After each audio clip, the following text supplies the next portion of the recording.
안녕하세요. 결혼한 지 1년 된 30대 새댁이에요. 남들은 신혼이라며 한참 좋을 때라고 좋겠다 하는데 사실 저희 부부 거의 한 달에 한두 번은 꼭 싸우고 있었어요. 최근에는 거의 매일같이 싸웠고요. 하지만 결혼한 지 얼마 되지도 않은 상황에서 친정부모님 걱정시키는 게 싫어서 한 번을 속 시원히 말을 못했어요. 남편과는 지인의 소개로 만났습니다. 말 그대로 지인으로 솔직히 가까운 사이도 아니었는데 어느 날 갑자기 소개팅을 해준다고 해서 좀 의아했던 기억이 나요. 근데 그 무렵 제가 주변 친구들도 하나둘씩 시집가고 애 낳고 하는 거 보면서 마음이 조급해져 있었거든요. 그래서 덥석 그 소개팅을 하겠다고 든 거지요. 만나기로 한 장소는 카페였는데 남편이 먼저 도착해 있었어요. 사진으로 봤을 때는 솔직히 소위 새님이라고 해야 하나? 뭔가 공부만 할 줄 알고 다른 건 쑥맥 같은 느낌이었거든요. 그런데 막상 만나보니 재미가 별로 없긴 해도 어떻게든 분위기를 끌어가려고 노력하는 모습이 좋았어요. 남편도 남편대로 저에게 호감을 느꼈는지 이후로도 2번, 3번 애프터 신청을 해오대요. 그렇게 한 달쯤 지나서 자연스럽게 연인 사이로 발전했습니다. 그리고 3년의 연애 끝에 결혼까지 하게 되었고요. 결혼 당시 남편도 저도 둘 다 직장을 다니는 평범한 회사원이었어요. 다만 남편이 저보다 연봉이 좀 더 높았지요. 아무래도 남편이 저보다 나이도 3살이나 많았고 이직을 한번 하면서 몸값이 좀 오른 상황이었거든요. 대신 저희 친정이 시댁보다 여유가 있었습니다. 시댁도 어려운 환경은 아니었지만 그래도 경제적으로 저희 집이 좀 더 넉넉한 상황이었어요. 시부모님께서는 살고 계신 집하고 나라에서 나오는 연금이 전부였던 반면에 저희 부모님께선 당신들 사업장에서 계속 현역으로 경제활동을 하고 계셨거든요.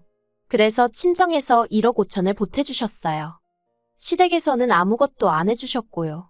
말이 나와서 말이지만 원래는 친정에서 좀 더 해주고 싶어 하셨는데 제가 만류했습니다.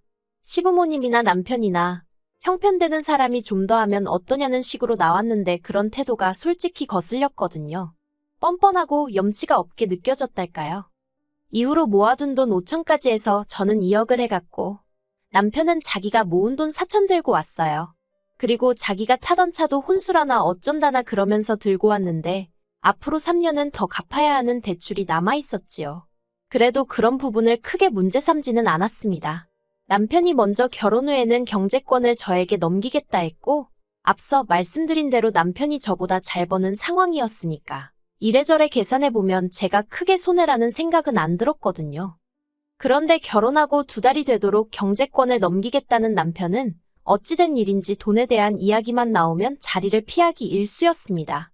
그래서 참다 못한 제가 도대체 돈 관리를 어떻게 하고 싶은 거냐고 직접적으로 물었어요. 그러자 남편이 한다는 소리가 각자 하자더라고요. 각자라는 말도 도무지 이해가 되질 않았고 동시에 살림이라던가 주로 집안일에 신경 쓰는 사람이 저였거든요. 그렇다 보니 까닥하면 제가 제 돈으로 장봐서 밥 해먹이고 그러게 생겼더라고요. 그건 말도 안 되잖아요. 그래서 그건 불공평한 것 같다고 하나하나 따져 물었습니다. 그리고 사실 다른 무엇보다도 남편의 말이 결혼 전과 달라졌다는 사실 자체에 기분이 무척 나빴지요. 아무튼 그래도 다행이라고 해야 할지 그때는 남편도 제 말을 듣고는 미안하다면서 저에게 자기 신용카드를 주고는 그걸로 장보고 집안에 필요한 데 있으면 쓰라 하대요. 그런데 아무리 남편이 카드 주인이라지만 정말 마트에서 몇천 원만 긁어도 바로 전화가 오더라고요. 카드를 받고 다음 날이었어요.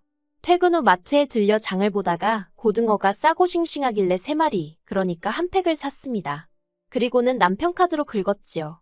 그런데 정말 결제하고 1분도 안 돼서 남편에게 전화가 걸려왔고 뭘 산 거냐고 묻더라고요. 그리고 그때만 하더라도 저는 남편의 그런 행동에 별다른 생각은 없었어요. 그래서 퇴근길에 마트에서 고등어 샀다고 얼른 가서 해주겠다고 속도 없이 대답을 했지요. 그런데 남편은 고등어를 몇 마리나 산 거냐며 짜증스럽게 물었고 제가 3마리 샀다니까 사람이 둘인데 뭐 한다고 3마리나 샀냐며 승질을 내는 거예요.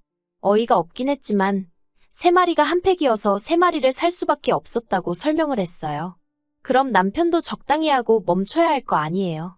그런데 기껏 한다는 말이 파는 사람한테 2마리만 사면 안 되냐고 물어보긴 했냐며 따지더라니까요. 그리고 그런 비슷한 일들이 몇 번이고 반복되니까 치사하고 더러워서 카드를 쓰기가 싫더군요. 그래서 남편더러 앞으로 생활비는 현찰로 주라고 했습니다. 당신 얼마, 나 얼마 각자 월급에서 각출해 생활하자고요.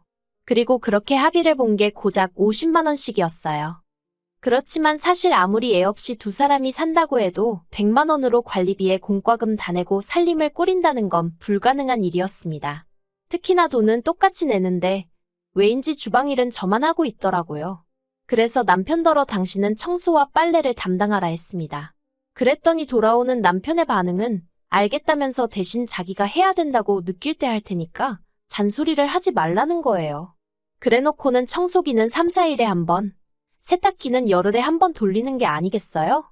남편의 그런 꼬라지라고 해야 할지, 심술이라고 해야 할지. 아무튼 제가 직접 겪어보니 그동안 왜 회사에서 일하던 언니들이 맞벌이 하면서 동시에 집안일에 독박 육아에 왜 그렇게 허덕였는지 이해가 가더라니까요. 그리고 저는 언니들처럼 살 수는 없다고 생각했어요. 그래서 남편에게 집안일을 그따위로 할 거면 돈을 더 내라고 했지요. 그러자 남편이 자기는 불편한 게 하나도 없다면서 제가 예민하다는 식으로 몰아가는 거예요. 그래서 저도 주방일을 손에서 놔버렸습니다. 공용생활비로 장은 받아두었지요. 쌀 사다 놓고 반찬 사다 놓고 그리고는 말 그대로 알아서 챙겨 먹던지 말던지 마음대로 하라고 내버려뒀습니다. 식사를 차리게 되더라도 딱 1인분? 제목만 해서 먹었어요. 그리고 그렇게 지낸 지 3주쯤 되던 차에 생각지도 못한 일이 벌어졌습니다. 솔직히 남편이나 저나 둘 다 성인이고 결혼한 상황에서 일어난 일인 만큼 저희 둘이서 해결해야 한다고 생각했어요. 그런데 세상에 남편이 어머님한테 이야기를 했더군요. 그것도 자기가 한 짓거리는 이런 방구도 없이 제가 생활비를 받았으면서 살림엔 손끝 하나 대지 않는다는 식으로요. 그러니 어머님께서 제가 군기가 빠졌다나 어쨌다나 하시며 한달음에 저희 집으로 쫓아오셨습니다. 처음엔 솔직히 연락도 없이 찾아오신 어머님이 황당하고 어이없고 그렇지만 이내 차라리 잘 됐다 싶더라고요. 그래서 저도 어머님을 붙들고 그동안 쌓아뒀던 억울하고 답답한 마음을 속사포처럼 쏟아냈습니다. 그리고 저는 솔직히 어쨌든 어머님이 어른으로서 그리고 같은 여자로서 어느 정도 상황을 정리해 주실 줄 알았어요. 어머님은 평생 전업을 하셨으니 제가 느끼는 서러움도 어느 정도는 공감해 주실 줄 알았고요. 하지만 이게 웬걸요. 어머님께서는 제 이야기를 다 들으시고도 그래도 여자가 살림을 해야 하는 게 맞답니다. 생활비는 옛날에야 남자들이 외벌이를 했으니 그렇지만 요새는 같이 잘 버는데 왜 남편한테만 부담을 주냐 하시면서요. 이중자 때 내로남불이 이런 건가 싶어서 웃기지도 않더라니까요. 결국 저와 남편은 갈등의 골을 좁히지 못했습니다. 남편은 선심 쓰듯 자기가 생활비를 80만 원 낼 테니 저더러 이참에 주방일은 물론이고 청소와 빨래까지 도맡으라 했어요. 그게 마치 엄청난 배려인 듯 말이에요. 하지만 제가 막말로 30만 원이 아쉬워서 그 고생을 하겠어요? 제가 웃기지도 않는 소리라며 남편더러 꿈깨라 했습니다. 그리고는 앞으로 정말 각자 생활하자 했네요. 각자가 어떤 건지 한번 보여주겠다고요. 그리고 그때부터였습니다. 남편은 마치 저 보란 듯 하루가 멀다 하고 쇼핑을 해대더군요. 매일같이 세상 쓸모없어 보이는 장난감들을 사나르고 신발도 몇 켤레씩 사다 놓고요. 저 사람이 나랑 아이를 낳고 미래를 그려갈 생각이 있는 건가 싶을 정도로 앞뒤 가리지 않고 돈을 써대는 눈치였다니까요. 게다가 제가 식사를 챙겨주지 않았더니 매일 밤마다 배달음식에 3, 4만 원씩 쓰는 것도 예산일이었지요. 그리고 무엇보다도 저와는 말 한마디 상의도 없이 남편이 그동안 어머님 아버님께 한 달에 50만 원씩 따로 용돈을 드리고 있었더라고요. 자식이 부모한테 용돈 당연히 드릴 수 있어요. 하지만 결혼 초 제가 먼저 양쪽 집에 30만 원씩 해드리자고 했을 때 장인 장모님은 돈도 많은데 꼭 우리가 챙겨드려야 되는 거냐며 얼마나 툴툴거렸는지 모릅니다. 그래서 결국 유야무야 없던 일이 되었고요. 그런데 정작 남편은 저 몰래 어머님 아버님께 그렇게 큰 돈을 드리고 있었다니 정말 그나마 있던 정도 뚝뚝 떨어지고 한마디로 배신감이 들었어요. 그리고 그런 남편으로 인해 결혼을 내가 왜 했을까 하는 회의감을 느끼던 무렵이었습니다. 어머님이 소화가 잘 안 된다며 병원에 가셨는데 그곳에서 충격적인 이야기를 듣고 오셨더군요. 어머님 간이 다 망가졌다고요. 그리고 그렇게 어머님의 간이 망가지게 된 데에는 남편이 저 몰래 사들인 영양제가 한몫했지요. 어머님 말씀으로는 저희 남편이 영양제를 사다 주면서 하루도 빠지지 말고 먹으라고 했대요. 그런데 초기에 몇 번 먹으니까 영 속이 좋지 않더랍니다.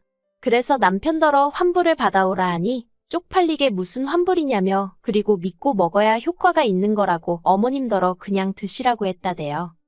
어머님은 잘난 당신 아들이 그러라 하니 속에서 안 받는데도 그냥 꾹 참고 드셨답니다. 그리고 결국 그 영양제가 어머님 간을 다 망가뜨린 거였고요.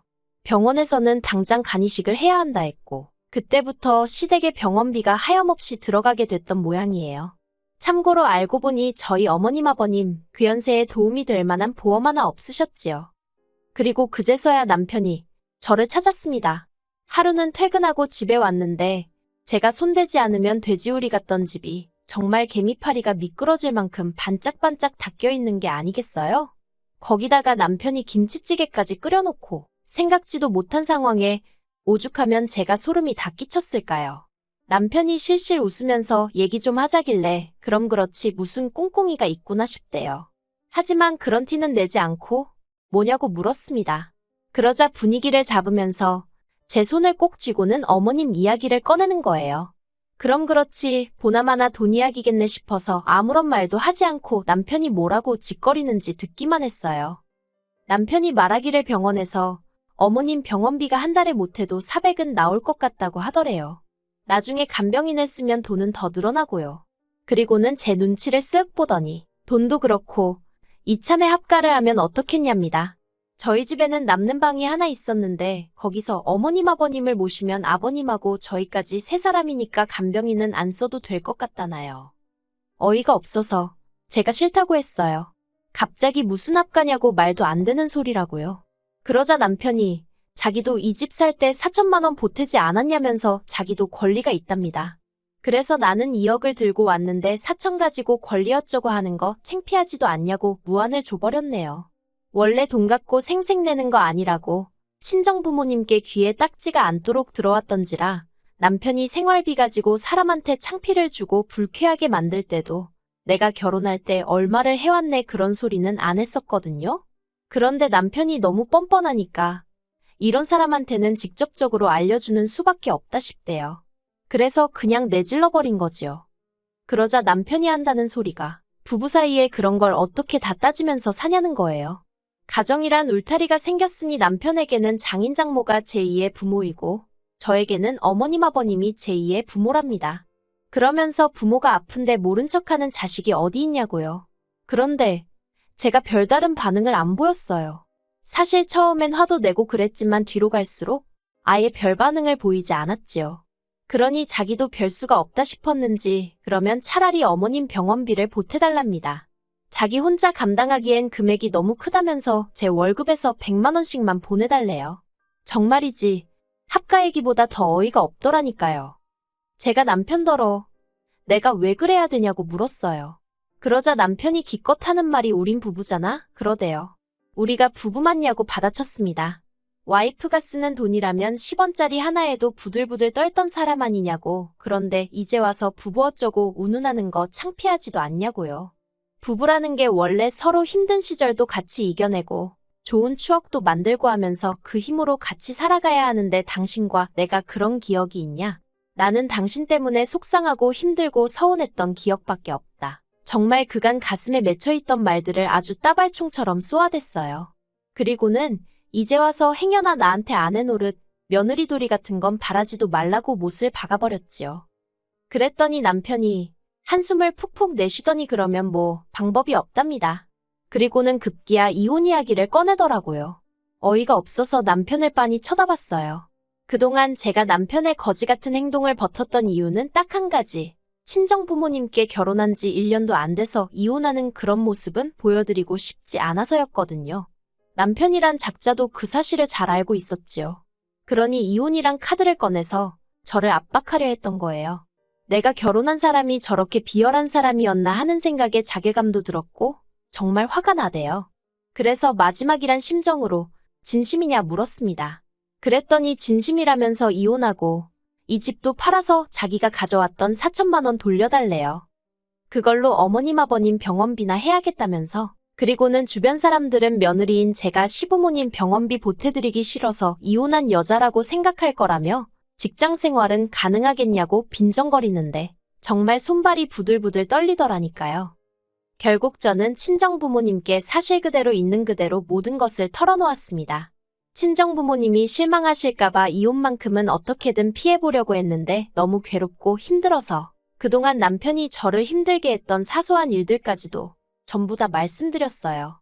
사실 그동안 제 얼굴에 침 뱉기 같아서 그 누구에게도 속 시원히 제 이야기를 하지 못했거든요. 그래서인지 이야기하는 내내 눈물이 계속 흐르더라고요.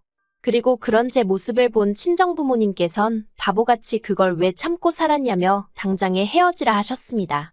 부모에겐 자식의 행복이 1순위라며 체면이고 사람들이 쑥덕거리고 그런 건 신경 쓰지 마라고 말씀해 주셨지요. 그리고 친정부모님의 말씀에 힘을 얻고 돌아온 바로 그날도 남편은 여지없이 제 얼굴 앞에 이혼 서류를 들먹이며 빨리 사인하라고 난리를 쳤어요. 저는 그런 남편에게서 서류를 낚아채선 알겠다고 하며 사인을 했고요. 그러자 남편의 표정이 가관이었습니다. 한마디로 아차 이게 아닌데 하는 표정이었거든요. 이후로 자기 딴에는 아무렇지 않은 척이라도 하려던 건지 저더러 확실하냐 후회 없냐 낙장불입이다 어쩌다 해대는데 너무 짜증나서 왜 이렇게 말이 많냐고 하기로 했으면 하는 거라고 내일 당장 접수하라고 소리를 지르곤 저 먼저 방으로 들어가 버렸네요. 그런데 이후로 일주일이 지나도 남편은 서류를 접수하지 않았고 더 정확히 말하자면 이혼의 이응자도 말을 안 하더라고요. 오직 제 눈치를 살피기에 급급했지요. 결국 안 되겠다 싶어서 제가 먼저 집을 부동산에 내놓고 남편에게 알렸습니다. 이때 정말이지 집이 제 명이라서 얼마나 다행이다 싶던지요. 여담이지만 결혼식을 앞두고 부부라는 이유로 공동명의를 집요하게 요구하던 남편이었습니다. 듣다 못한 제가 양심 좀 챙기라고 한마디 했었고요. 아무튼 그렇게 집까지 내놨고 남편에게는 빨리 이혼 수속을 밟자고 했어요. 그리고 그제서야 남편이 생각이 바뀌었답니다. 이혼을 안 하겠다는 거예요. 이후로 남편과 말을 섞으면 섞을수록 어린애하고 싸우는 기분이었다고 해야 할까요? 결국 안 되겠다 싶어서 저는 변호사를 쓰게 되었습니다. 그리고 지금 남편과는 이혼 소송을 진행 중이에요. 이 사실을 알게 되신 어머님 아버님 두 분 다 난리가 나셨고요. 아버님은 도와달라고 한 적 없다, 병원비 안 줘도 된다 하시며 어떻게든 저희 두 사람의 이혼은 막으려 하고 계세요. 하지만 어머님은 저더러 세상에 시엠이 아픈데 이혼하자고 드는 며느리가 어딨냐면서 제가 당신 아들 인생 망쳐놨다고 나오지도 않는 눈물 쥐어짜내시며 제 탓을 하기에 바쁘시지요. 그리고 그런 어머님의 모습을 보고 있으니 정말 이혼해야겠다는 생각밖에 안 든답니다. 정말이지 할 수만 있다면 최선을 다해서 남편의 인생을 망쳐놔야겠다는 오기가 드는 지경이에요. 결혼 생활이 짧았던 만큼 위자료나 뭐 그런 건 기대도 없어요. 고약스러운 남편의 성격 덕분에 1년도 더 걸릴지도 모르겠고요. 하지만 지금은 어떻게든 남편과 완벽하게 남남이 되고 싶다는 마음뿐입니다. 저런 남편이랑 참고 살아봤자 지금이야 제가 제 힘으로 돈이나 벌지 애라도 낳고 직장이라도 관둬봐요. 돈 가지고 사람을 얼마나 들들 볶고 생색은 또 얼마나 내겠어요? 그런 푸대접을 받을 게 뻔한데 절대 같이 못 삽니다. 어머님께는 죄송한 마음이 아예 없는 건 아니에요. 가뜩이나 몸도 안 좋으신데 이런 일로 스트레스를 받게 되셨으니 하지만 어머님이 당신 아들 개차반으로 키워놓은 탓이니 너무 제 탓만 하진 않으시길 바랄 뿐입니다. 뿌린 대로 거두는 법이니까요.